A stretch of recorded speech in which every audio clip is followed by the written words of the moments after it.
Hey, what's up guys? So today I want to take a look at some of the other changes that are going to be happening in patch 1.08, currently on the public test realm right now though. We're going to take a look at identify all items that are in your inventory, and then we're going to go ahead and take a look at the multi-crafting system that they implemented into this patch, and then finally we're going to take a look at some of the various multiplayer changes they've made. So let's go ahead and get right into it. So we got the IDL stations here. We got one in Act 3 right here.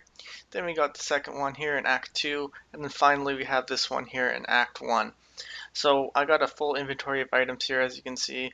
We're going to go ahead and use the station right now. You can see it's about a 4-second cast timer on that. And then go ahead and IDs every item that's in your inventory. So pretty good stuff there. You can check, see what's good, see what's bad, and move on from there. Alright, so now we're going to go ahead and take a look at the multi-crafting system. So being able to craft multiple items at once, that's some pretty good stuff right there. As you can see, I don't have any materials in my inventory. That's simply because you no longer have to have them in your inventory. You can have them in your shared stash and be able to use them. At the bottom there, you can see I have the bars being able to select what value I want, or you can manually type it in. And then it starts making them one at a time. So unfortunately, it doesn't make them all at once. So I'm just going to skip forward here, and you can see I just finished making all these helmet commands. Takes about a minute to do it all, but you can maybe tab out, do something else while this is happening, so it saves a little bit of time.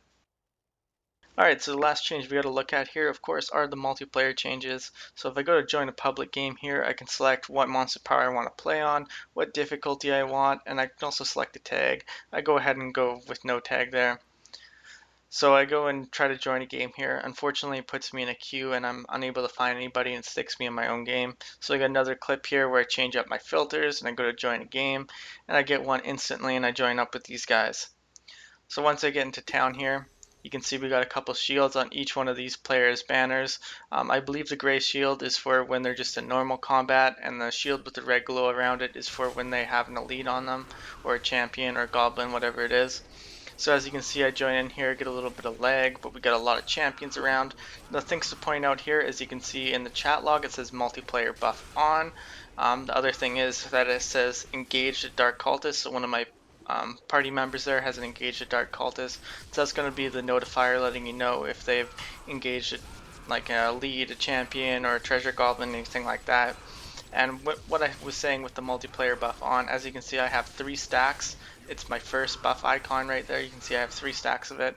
That's letting me know that I do have the extra magic find, gold find, and experience for playing in multiplayer. So some pretty good stuff there. The last thing to last couple things is the mini map. As you can see, the person who's the party member does have a kind of red glow around them when they're moving around. And then people who are in combat also have a little bit of a different icon on the minimap. Anyway, that's about it for these changes. Hope you guys are enjoying the patch if you've been playing on the public test realm.